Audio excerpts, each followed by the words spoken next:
تو Sikandar I D سے سوال، ان کا سوال یہ ہے کہ نماز میں سورہ فاتحہ کی صرف 3 آیتیں پڑھ سکتے ہیں یا نہیں؟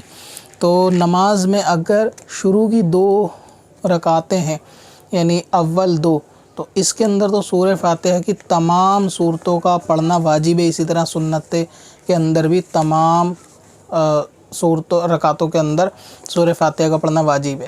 اور تمام سے مراد یہ ہے کہ ساری آیتیں اس کے اندر پڑھنا ضروری ہے. مثال فرض کی نماز لے لیتے ہیں کہ فرض کی شروع کی 2 آیتوں کے اندر، 2 رکعتوں کے اندر سورہ فاتحہ کی ساری آیتیں پڑھنا واجب ہے. لہٰذا فقط 3 آیتیں بندے نے کسی نے پڑھی تو اس کا واجب ادا نہیں ہوگا. اگر یہ جان بوجھ کے کری تو نماز واجب الادا ہوگی، دہرانی ہوگی. اور اسی طریقے سے اگر فرض کی آخری 2 کے اندر صرف 3 آیتیں پڑھے گا تو اس سے نماز جو ہے نا وہ ہو جائے گی سورہ فاتحہ کی، اگر 3 آیتیں فرض کی آخری 2 میں پڑھی تو. وزٹ کریں wazifa.smswarsi.com پر اور اپنی دین و دنیا کی بھلائی کے لیے پائیں ڈھیروں آسان وظیفے.